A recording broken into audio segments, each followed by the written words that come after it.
there is a lot of drawdown on the investments which have been made into OpenAI, and there may be some inflated demand generation on the AMD, on the Nvidia side. Now, that's on one side. On the other side, if you're seeing the amount of data centers which are getting built, it actually tracks the amount of AI chips which are demanded. All that and more on today's Mixture of Experts.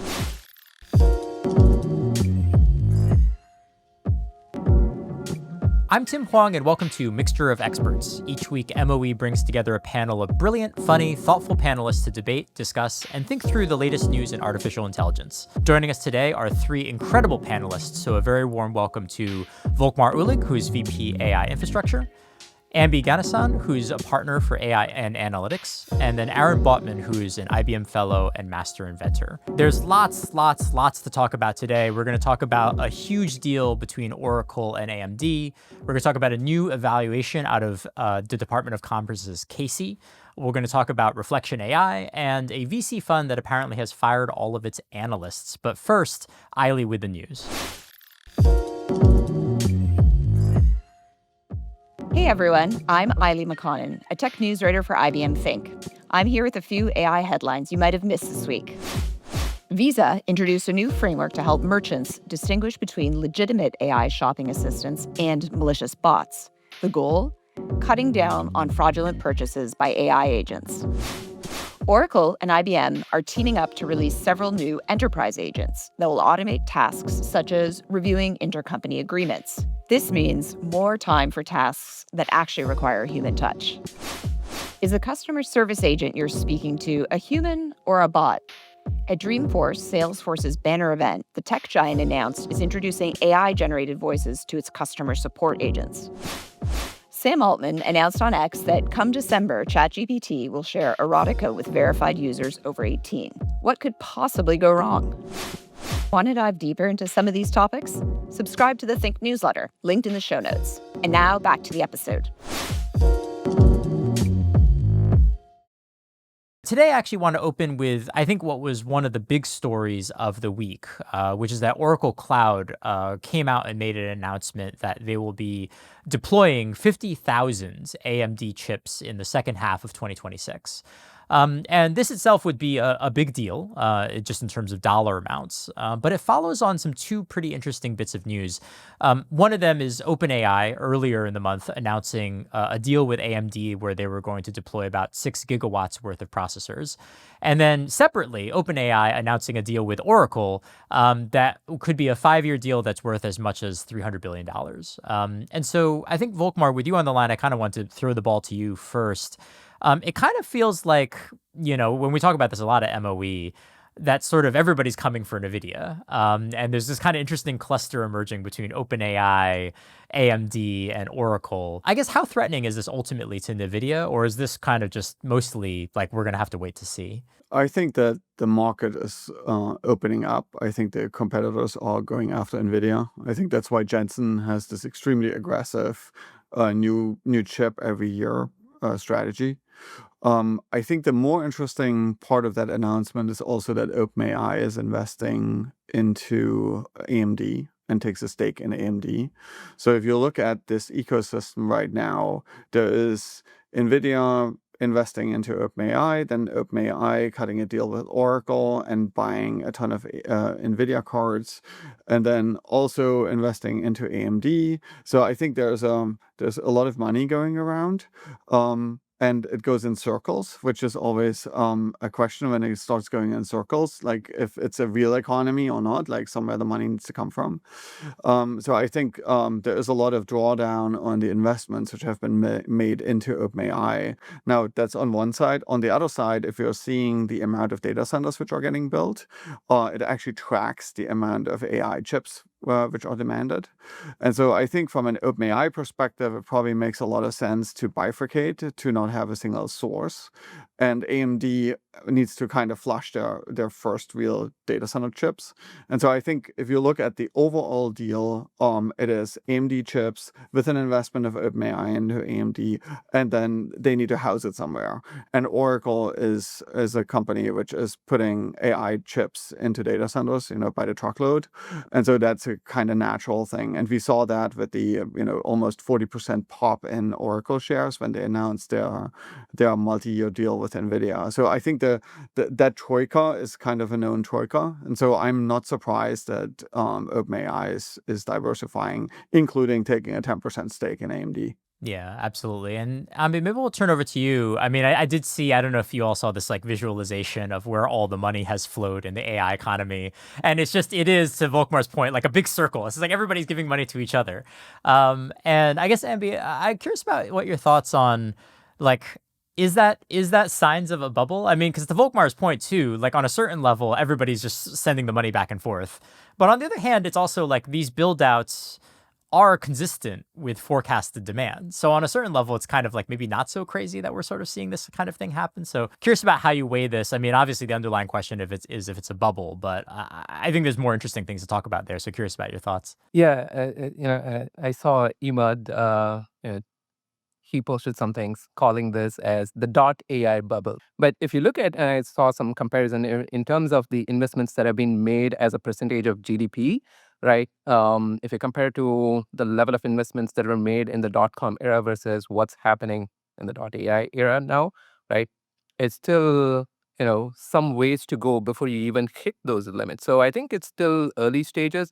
And, so that's number one. I think that the amount of investment that's, yes, there are deals that's happening, but the amount of investment that's going on is still not as big a scale as you would imagine for the amount of the benefit that the economy can accrue from something like this in the future, right? So I think there is a much, much bigger, wider transformation being expected out of this. So yes, there is probably a perception that there is a bubble, but I also think like the amount of investment that's going in here is probably not commensurate to the level of unlock that can be garnered over the longer time horizon, right? So Yeah, you're almost saying like you might think these deals are crazy, but just wait, they're gonna get crazier, essentially.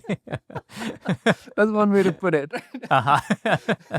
Also, if you look at the internet bubble, right? So there was a massive amount of fiber optic investments for just to put wires into the ground.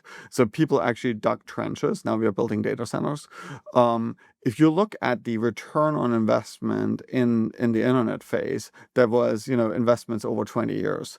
Right now, if you see since the introduction of ChatGPT, we see a 43% increase in productivity, and that's within like a year or two. So I think the internet bubble, the productivity increases came just much, much later than the productivity increase we see with AI. It's like pretty much instantaneous because the infrastructure is already present. Like distribution is there, data centers are there, people have computers, right? All that. I mean, do you remember the AOL, CDs which you had to buy when the internet happened? Right, so all that infrastructure is present, so the adoption is just so much faster. And I feel like it's almost to be expected that this would happen, right? And I think I was actually surprised that it took this long for AMD to breach this moat. Um, you know, I would have expected this to happen sooner than later, right? Like we saw that the model moat collapsed first, right? The app layer moat was already, that was already fairly open. So there's heavy competition going on in the model and the app layer. But then the infrastructure moat was the one that held really, really steady, right? And I think we're seeing cracks open in that moat now. I think it's inevitable. This is just pure capitalism at play, right? This is always expected to happen, and I was just surprised that it took this longer. And you're just going to see a lot more of this at the infrastructure level happen, going forward. Yeah, for sure. And Aaron, maybe I want to bring you in because I think on the question of the moat, right? The thing that people always bring up in the Nvidia AMD competition is well, CUDA, right? Is like that's going to be the thing that is kind of like ultimately Nvidia's great defense here. Do we think that even that part of the moat is getting chipped away in some sense, right? Like, because I think part of it is like who's going to pour money where, but also part of it is just like kind of the optimization at this level. And so curious if you have forecasts there, how you think about that. Well, so we followed the money so far, but I say let's follow the energy, right? Because Oracle, they're going to deploy 50,000 AMD, 450s. That's a lot. That's going to be so I did the math beforehand, but that's about 50 million kilowatt hours, right? Now, I drive a Tesla, and for that amount of power, I could drive 336 million miles per month on that single charge, right? do we really need to build all these additional infrastructure places where we could share an infrastructure? Could this energy be used elsewhere? It could power a small city, right? It costs 5 million a month just for electricity bill alone. Right. So, I mean, I think rather than follow the money, let's follow the power and the energy because that in turn is where the money is going. Right. But, um, but I mean, anyways, to answer the question about CUDA, right? So I think that um, OpenAI, right, because they're also deploying these AMD, 450 chips, right? The hardware itself, they're very comparable, right? So we can compare like these Instinct chips from AMD to A100s to H100s, to Nvidia, right? And there's close to parity. I mean, there are some different technologies that are done, with like the two millimeter or 2 nanometer technology that's used to create the chips. But on the flip side, what you mentioned is CUDA versus what's called ROCm, right? So CUDA, right? That's NVIDIA's proprietary parallel computing platform. That's above and beyond, years ahead of, I think, what AMD can provide with, ROCm, right? Which is AMD's GPU computing, right? It's now it is open source. The adoption is smaller and it's less mature than a CUDA. But on the other side, I am impressed that AMD is working a lot with, for example, OpenAI, right, to make it better, right? But again, going back to NVIDIA, right? They have other libraries like CUDNN, right, where it can help you performance tuning, right? Deep learning algorithms, which are the fundamental building blocks of Gen AI, right? So I do think AMD has some catch up to do in that area, even though they've caught up on the hardware side. So I want to jump in here. So right now, if you look at the CUDA wall, effectively all vendors have decided to build compatibility layers. And so you get the equivalent of a CUDA implementation from AMD, and Intel is on the same path. So we are, like, the world is standardizing against CUDA. And that requires a re-implementation of, where NVIDIA had 10, 15 years to actually build up that wall. And then on the flip side, on top of it, you have OpenAI really aggressively driving Triton, which is a programming abstraction against GPUs, which is effectively hiding the fact that there's CUDA under the covers. And so you have effectively attacks from both sides, which will kind of come out somewhere in the middle, where OpenAI, I mean, they started Triton to become GPU independent, and everybody else says, "Oh well, I need to support the ecosystem. Let me just be CUDA compliant."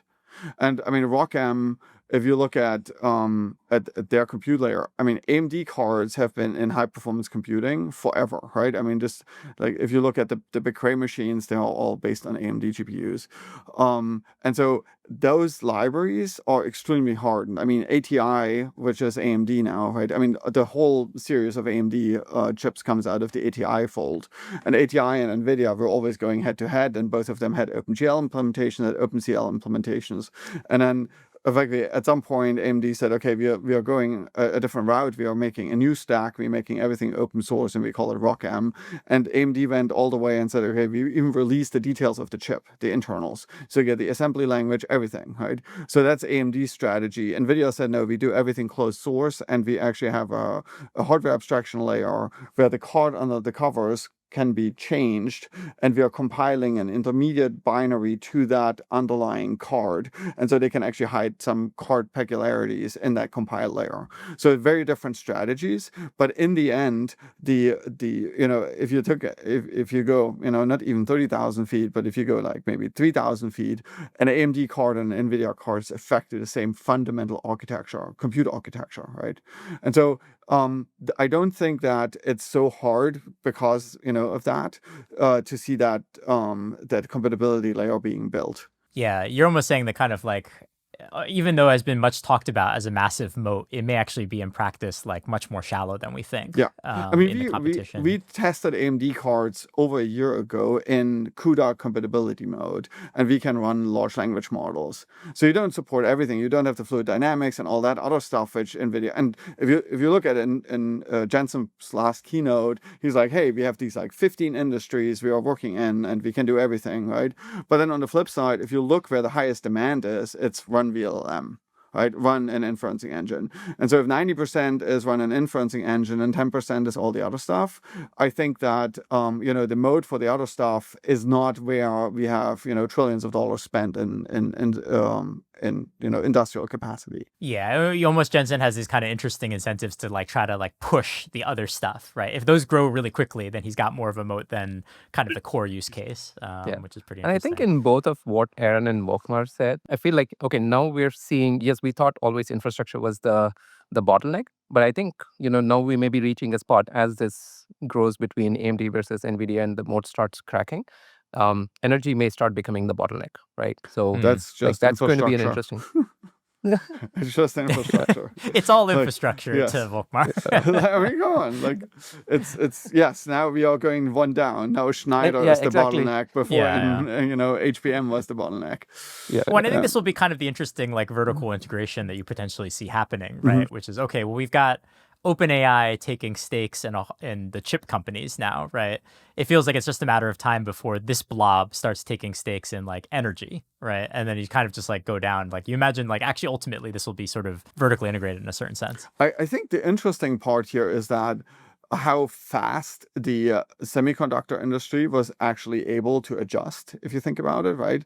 I mean, there's a lot of pricing flexibility in microprocessors, and how slow all the other industries adjust, like to try to buy a transformer. We are going into a world where the actual physical infrastructure, which does not go through these extreme growth phases, suddenly is forced to, I need like 100x the capacity of power. Right, like tomorrow. Tomorrow, exactly. Yeah, right. So I think, but that will also lead to a, if I cannot buy data centers, I will have a much higher replacement cycle, because I can get a card in much faster, which is twice as powerful than getting twice the power in. Right. And so we will see probably for the next couple of years, very, very aggressive silicon replacement, simply because the rest of the infrastructure cannot sustain this. It's cheaper to swap out the Nvidia card than to build another power plant. That's right. Yeah. I think that will be one of the funny legacies of this is obviously like building power is good for lots of different things. But like essentially like the accelerant of AI is going to basically like force a bunch of build out that will have all these really interesting collateral effects outside of AI. And it's just kind of this weird, like the tail has wagged the dog in a certain sense in the era that we're in. Yeah, I do like where the AMD chip is going. It's more cost efficient, right? Because it has a lower price per teraflop, right? And so with whenever you scale it up, if you do the extreme testing of 50,000 GPUs, they're going to be saving millions per month, which translates more than likely, lower energy costs, right? And then, we at IBM, we have this True North chip, right? That's very, very low energy requirements, right? Can run on a mobile device, right? And it runs out of, neural correlates, right? And so, yeah, and so I think this, competition between AMD and Nvidia is good, right? Right. That it increases innovation, such that we can solve some of these, big problems that are here and are going to be still coming. All right, I'm going to move us on to our next topic, though this is an amazing discussion, kind of getting into the guts of this story. Next bit I wanted to kind of cover was this interesting report that came out of the Center for AI Standards and Innovation, which is a unit within the Department of Commerce that is kind of like the government's eval shop for AI models. And this is sort of one of the first kind of real sort of public reports that they have done, where they basically said, look, we, the government, the Department of Commerce, took a look at DeepSeek, and we evaluated DeepSeek against 19 benchmarks. And their conclusion is, well, in comparison to US models, DeepSeek lags in performance, it lags in cost, it lags in security, and it also lags in adoption. And so in some ways, it was kind of like the don't worry about DeepSeek was the headline in some ways. And I guess, I mean, maybe I'll throw it to you. Thoughts on this? Like, I guess when DeepSeek first hit, I think we had a lot of discussion on MOE that, like, oh man, this is going to force everybody in the industry to have to adopt. How do you compete with free? Huge danger. And I guess the kind of question for you is, looking at this analysis, maybe DeepSeek is not that big of a threat to American AI businesses as we thought. Is that the right way of thinking about it? Yeah, I think there's a couple of dimensions to this, right? So I think we've always stressed that, hey, when you're building models, yes, you should have the right level of guardrails. You should have the right level of security, especially in enterprise settings, right? I'll talk about, when I'm talking to my clients, and we always talk about models. Then, in an enterprise setting, those things become really, really paramount. So, yeah, it's I think it's interesting to see that, amongst the American models versus the Chinese models, right? I think it becomes obvious, outside of all political connotation. The market always chooses for, okay, for my enterprise requirements, I'm going to go with models that meet the appropriate security guardrails, the appropriate requirements, and so on, right? Um, the other angle that I saw from all of this is, you know, there is, I think this opened up. So DeepSeek, yes, it opened up a lot of mind share to open models and open source models, right? Embedded in this report was also a statistics which we may not have captured, which is there's like an increase in like 1,000% in download of DeepSeek models. So, yeah, and the consumer behavior also drives enterprise behavior, because consumers ultimately sit in enterprises as well. So, from that perspective, I see that the mindshare opening up to just open source, open weight models. So, not just working with proprietary models. So, it's an interesting dynamic between, yes, I want models that are reliable, trustworthy, safe, but I also want a wide variety of models, choice of models, and I want to be able to have an open element to it. I can go and inspect it and so on, right? DeepSeek, by nature of having open weights, is what enabled us to go and pressure test and stress test all of this, and then figure out how it's performing, where the security implications are, and so on and so forth. The third element in all of this is, I feel like, yes, there's a bunch of metrics that we're talking about, but at the end of the day, outside of the security guardrails and all of that, right?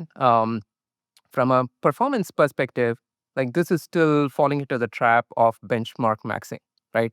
At the end of the day, yes, you do need some baseline benchmarks, but at the end of the day, when you're doing this in an enterprise setting or for whatever use case, right? Like, you have to still work with how does it measure for you, right? So there has to be that dimension. So yes, I think that the safety element, the trustworthy element, absolutely right. I think that gives us a good connotation in terms of what should be used versus what should not be used from an enterprise setting. But there are these other angles that I think we should look at in terms of whether it's truly performant or not, whether it's truly performant at the cost that it's supposed to perform or not as well, right? Yeah, Ambi, are you kind of saying? I mean, because everybody has this desperate need; they want to know who's ahead, who's winning. But I guess you're kind of saying that, like, maybe this analysis doesn't reveal ultimately a whole lot about who is ahead in some sense, because I think you think ultimately, like, the benchmarks are a little bit artificial as a way of evaluating this. Is that the right way of kind of thinking Yeah. about what So you just said? Yeah. So yes, on the safety angle, right? I think there's a clear dimension on, yes, like, if you're getting hijacked and if you're falling through some of the security elements, then yes, I think that's a clear one. But from a true performance perspective and cost optimization perspective, I think you know, we can't just take it at face value and say, yes, oh, this, DeepSeek is performing or not performing, right? You really have to take a model like that and then see whether it's working for your use case or not. Because all these benchmarks are open, right? You can actually train, and everybody who trains a model is constantly evaluating against these benchmarks, and that's how you are stopping your training, right? Once you hit certain levels of the benchmark or you don't improve. So I think we don't really have black box testing, and the thing is, in the market, when you come out with a new model, every new model, you better beat your last model, and you better beat the top of the market. So I think it's interesting to see an independent kind of closed source, because if you look at the the benchmarks NIST ran, it's like cyber coding skills, right? It's like some of these benchmarks are open, but others they are just like proprietary.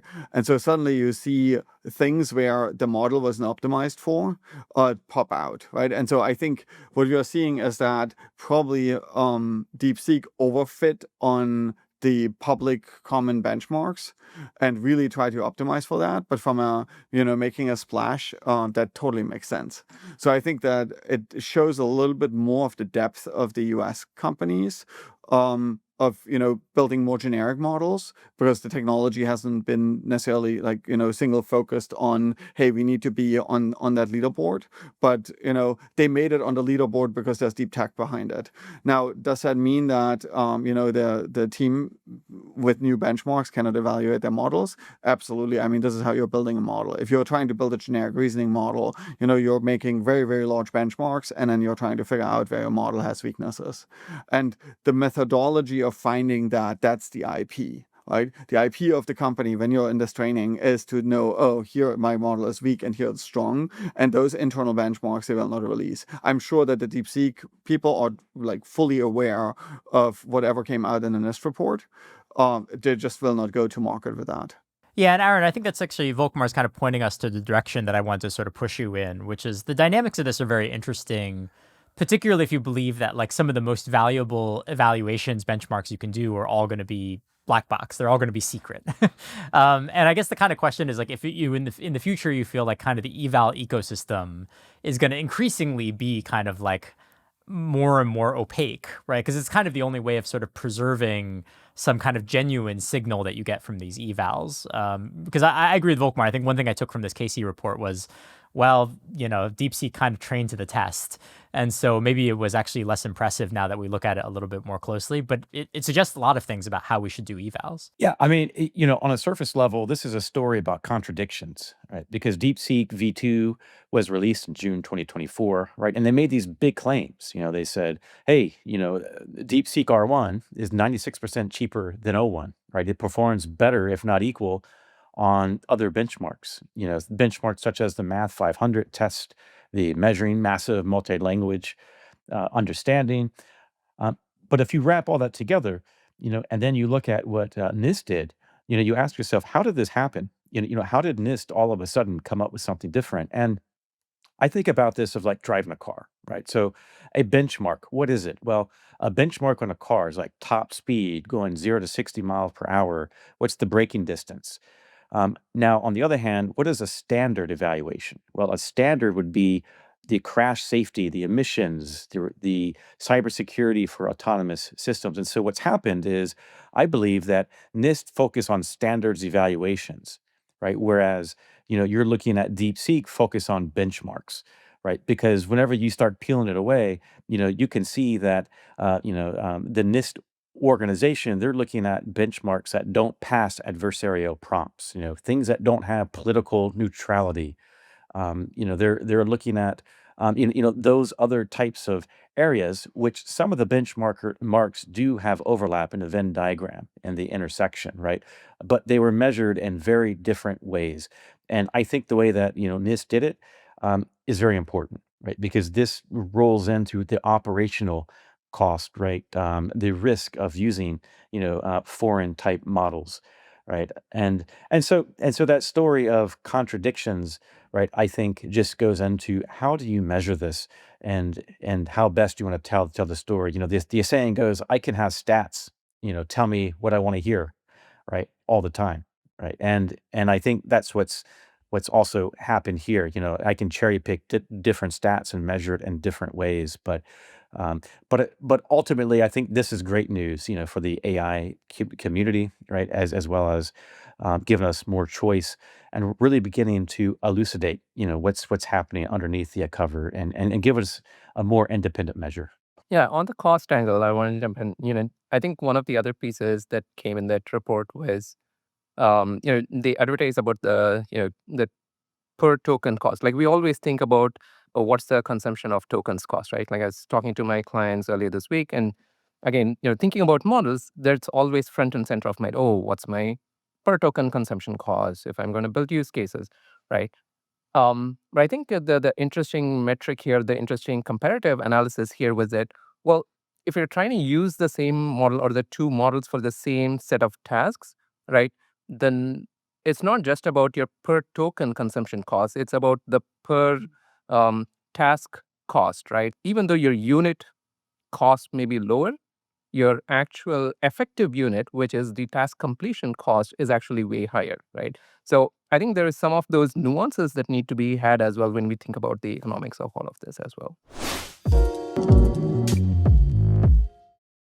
I'm going to bring us on, and I think we'll actually bring a lot of the themes into the next story. So it kind of shifts us away from the world of sort of government evaluations of foreign open source models to, I think, a related business story. So a startup by the name of Reflection AI just announced a raise that they had done. It's $2 billion at an $8 billion valuation, which in this day and age seems kind of oddly small in a certain sense. And it's run by former DeepMind alumni. What I wanted to do by flagging the story, though, was that like their big pitch on this round, they had started as like, we're going to do agents and a bunch of other kind of AI buzzwords. Their new pitch is, we are going to be the leading frontier AI open source company for the United States. And I guess maybe, Volkmar, I'll kick it over to you. I'm sort of really interested in like, won't the leading open source player in frontier AI simply be the existing frontier AI companies? Like, I'm really curious about if there's room for this kind of pure open source upstart in the sort of the U.S. market right now, and how you size that up. Yeah, so I mean, when I read the article, it kind of said we are going to be open weights, but not open training. So it's not that they are releasing the training sets. And so from my perspective, I'm not 100% sure where the differentiation will come. Now, if you, they will have to fight against Meta. And the big question, and look, I mean, there are other companies which make frontier models. IBM is making frontier models. Everything is in the open. We release where our training sets come from. We are extremely open about like anything which goes into the model, including indemnification. So now they are coming and saying, well, we give you another open source model. So they better find an angle where that model, like just being open source, I think is insufficient. And three years ago, this would have made a huge, yeah, wow. Yeah, but now it's, I think a lot of the large players are already in the market. So they have to find an angle, where like, if you're looking at Anthropic, I mean, they really found, the developer community. And I think they may come with a similar angle of saying, okay, we find a specific market where we have a model which is better than everybody else, and we make it open source, and you can fine tune it to whatever you have. And if they, and then the next question is like, OpenAI was also called Open and AI, and now they are the most closed company on the planet. So we will see how that will play out. And I think, the more the merrier. If you have more choices, it brings pressure.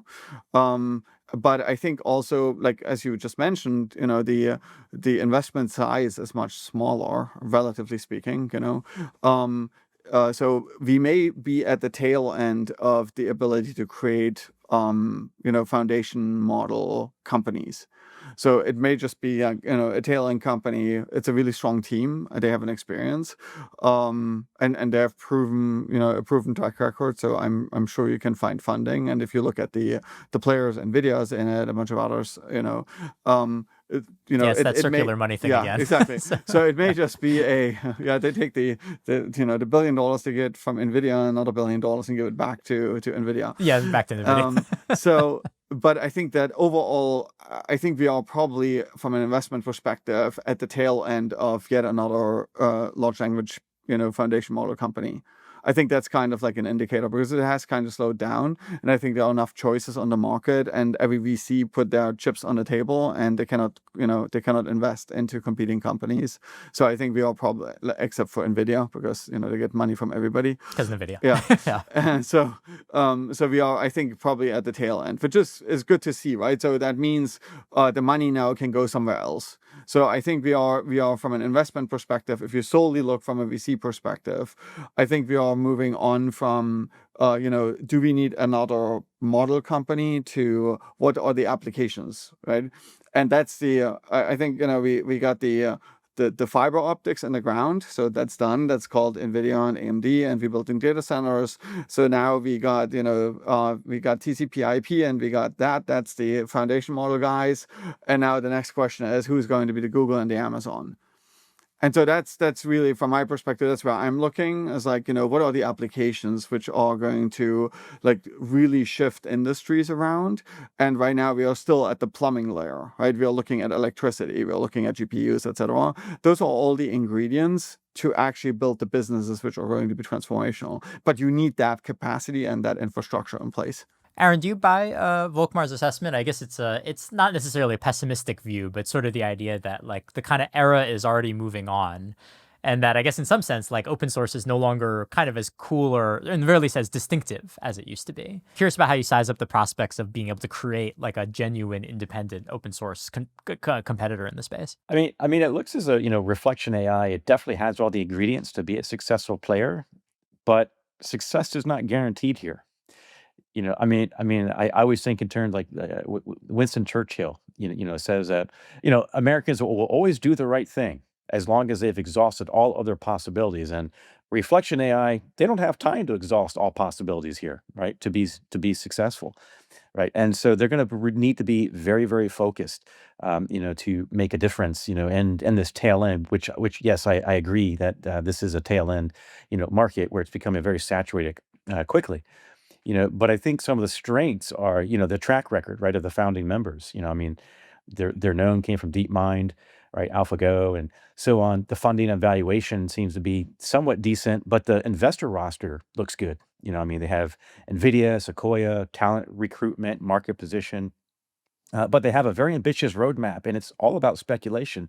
They haven't released a single model yet, right? I mean, what are they actually going to do, right? And so that gives you execution risk, right? Yeah. Frontier LLMs, they're extremely resource, but also expertise intensive, right? So both of those combined, is hard, right? There's a lot of competition. We've already mentioned open limitations. Only the weights are going to be open, right? It's not like how we provide not just open weights, but we clearly say what is in our data pile, right? That we're using. They only have a team of 60 people, but I mean, so the pros and cons on that, pendulum there goes up and down. But I think, we'll see if this is going to work out, and they're going to need to fail quick if they're going to be successful. Ambi, I want to zoom out a little bit. We've been talking very much about the kind of US market, right? Like, can a company like Reflection go toe to toe with Meta, right? Or even, I don't know, OpenAI's open source development over time. On the backdrop of this CAISI report, it's kind of interesting to think a little bit about, right? Which is, okay, well, let's just think about the international competition for open. And think a little bit about like the peer competitor for Reflection AI is not maybe necessarily Meta. It's actually maybe like a smaller lab like DeepSeek. And so kind of like a lot of the natural competitors seem to be like these kind of Chinese open source upstarts. And yeah, curious about how you kind of size up that competition, right? Like maybe not like the small guys versus the big guys, but small guys against small guys is kind of the interesting comparison I want to go into. I think it's a good branding exercise they got going there, right? Which is frontier, open model, etc. So I think it's a good branding and USP. But whether you put it in the frame of the US market or the international market with China, right? At the end of the day, so yeah, I sort of agree with what Volkmar and Aaron mentioned. I sort of don't agree that it's saturated in the sense that if you're thinking about generic LLMs, then yeah, you're sort of reaching the tail end. Um, but again, it's all speculative at this point. We don't know what they're releasing, what their details are. So maybe they will pivot into other modalities, right? So go into like world models, who knows, right? So maybe that happens, maybe that doesn't. And even in the pure text based large language models, um, the space where I don't see saturation is verticalization, right? So if you're thinking about generic LLMs, yes, we're seeing some sort of saturation going. If you think about LLMs applied in the context of coding agents, and there I think you're starting to see, I wouldn't say full saturation, but fairly good maturity. But you extrapolate it to say enterprise domains and verticalization in the enterprise context, there it's still fairly a white swath that's still open to be conquered there. So it really depends on exactly what they're trying to build and where they're going to go, right? So it's all pure speculation. Whether you put it in the context of the Chinese models or the frontier models in the US, at the end of the day, everyone's playing for the global market, right? And no one's going to be restricted to, hey, I'm going to go play only in this market, right? So at the end of the day, you just have to look at the market as the market, as a whole market. So I mean, what you just said, I think is an interesting one. Like verticalization. If you look at companies, right, they have proprietary data sets. What I haven't seen yet is the whole like global foundry like business model where you say, okay, I'm a manufacturer of your company's model. I'm giving you the core technologies. I give you help how to actually build it, and you build your own model. And we already did all the pre-training. So I think this is where these open source or semi-open source companies could go, where I think there are new opportunities. Because right now we take this model or go home, and the fine tuning is kind of it doesn't really work. So I think that the whole industry will go through a couple of iterations until companies can actually at a reasonable cost build their own proprietary models. And I don't think that the industry isn't even created yet to do that. And so I think there's still No, it's an open spot space, there. Yeah. Yeah, that would be super interesting. You end up with kind of like the Foxconn Correct, models, where exactly. it's basically Yes. like, yeah, like we just have this huge compute cluster. Everybody can be a frontier AI company now. Well, that it's play not is one I just. haven't really heard I mean, about. that's not just it's not only the hardware, right? But it's also like, Yeah, okay, and I give you 90% of the training set, and I give you training totally. Yeah, you methodology, get right? everything. And Yeah. I'm just the assembler, and then you pay me like $5 million, right? Yeah, that's right. Yeah. Very cool. All right, I'm going to move us to a final kind of fun story. It's a little bit of a throwaway, but I feel like the joke I have is like every few months there's a headline, which is, can you believe that they automated and fired all these people from this particular X job? And that story has finally apparently come to VC. So there's a story out of Business Insider about this VC collective called David Obbs Venture Collective, or DVC. Relatively small fund, given the numbers that we've been talking about today, $75 million. And what they have kind of done in terms of their promotion for their VC fund is to say, we have fired all the analysts and replaced them with agents. And this is maybe actually like somewhat more of an interesting story than it might look at first glance, because really the model that they're doing is they're saying, look, we're going to have a lot of LPs who are going to be various people at various companies. And what we want to do is use them to help us source deals for the VC fund. But a lot of the sourcing, diligence, analytics, analyst work essentially is going to be done by AI. And so I think maybe, Aaron, I'll kick it over to you. I was sort of interested in this idea that basically like what AI is going to do is not necessarily replace, it certainly replaces the jobs, but what it's kind of doing is like shifting the labor, right? So typically like LPs would never be like the ones sourcing. But I guess the idea is with technology, you might be able to lower the costs enough that they become the ones that source. It's almost like a fancy version of now how you have to like check out all the groceries by yourself, right, in line, just on the finance side. And so anyways, I was curious about, Aaron, what you thought about this business model. Do you think it's viable? Do you think it's mostly marketing? How do you think about it? Yeah, I mean, just to bring this story back down to earth, right? Whenever we say DVC has eliminated all of their analysts, it was 5 people, right? And they use AI agents to assist, right, with deal sourcing, portfolio monitoring, due diligence, and so on. What I think should have happened, right, is that instead of doing job replacement, right, because AI is not a story of mass job replacement or even small job replacement. It's about job transformation, right? That rather than firing anybody, right, I think we should become AI translators.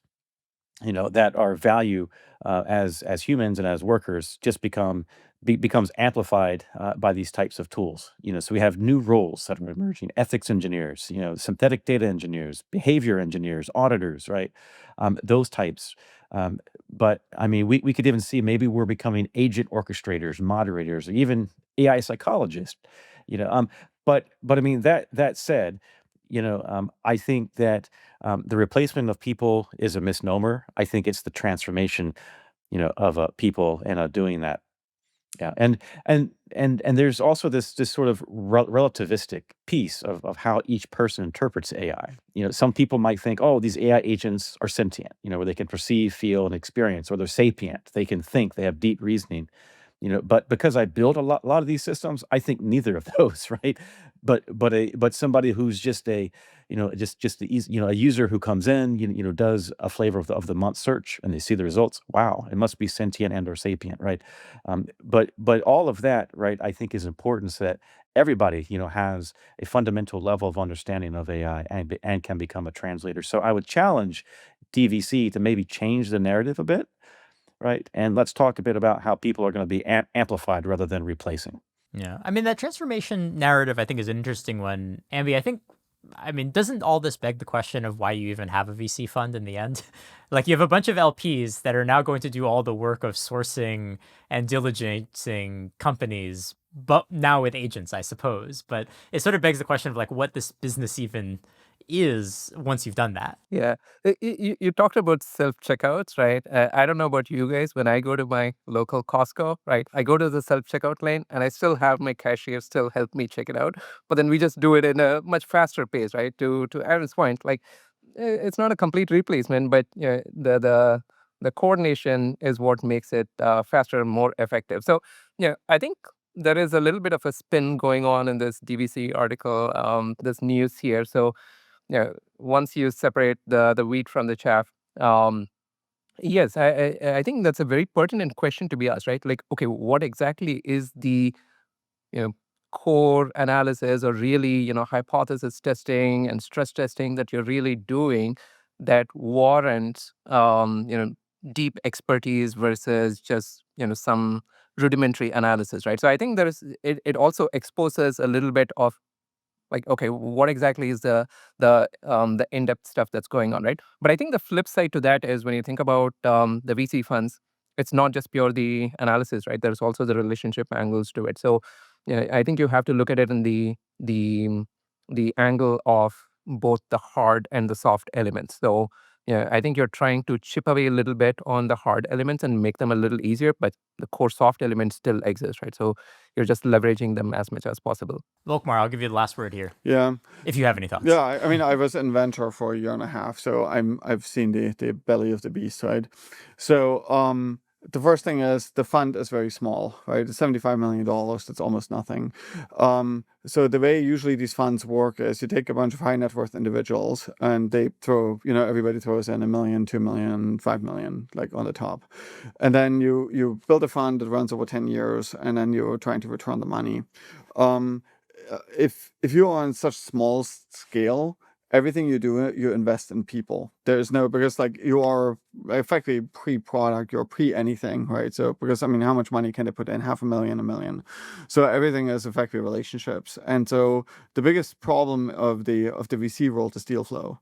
And so the natural thing what you do is you try to find people you incentivize to bring you deal flow. In particular, if you are not a tier A, everybody wants a tier A's. Nobody wants to be invested by tier B. So you need to say, hey, I have something to offer. And so what they do is they say, okay, I take all these people who chip in money and they are my limited partners, and I give them an exceptional return. But for doing that, you need to give me access to your network. And so the LPs are probably high net worth individuals who are in the tech industry. And so suddenly you get signal and you get early signal because you have someone who is your spokesperson. That's how you get deal flow in. Now, if you look at analysis, it's like, okay, if you are putting $500,000 in, the analysis is, okay, can you write code? And, are you a good human being? And that's pretty much it. And then is the idea anywhere reasonable? If you look at deep analysis, so you have a labor pool analysis problem. So are people good or bad? How do you find them? How do you help these companies off the ground? But it is much more like doing market intelligence. Is there a market? Is there no market? What's the product? And then which people should you hire? So, and that analysis is something which, you can really AIify, because the other analysis is usually when you're a later stage is much deeper financial analysis, So you're looking at, what's your revenue, what's your forecast, what's your cost, etc. But that happens in the, post-product and already in market. So because that's such an early stage, actually doing, analysis is not that much of an analysis, but a crap shot. And so it's really like, okay, having a relationship to people. Well, that's a great note to end on. That's all the time that we have for today. And thanks to Ambi, Aaron, and Volkmar for joining us. We'll hopefully have you on again very soon. And thanks to all you listeners. If you enjoyed what you heard, you can get us on Apple Podcasts, Spotify, and podcast platforms everywhere. And we'll see you next week on Mixture of Experts.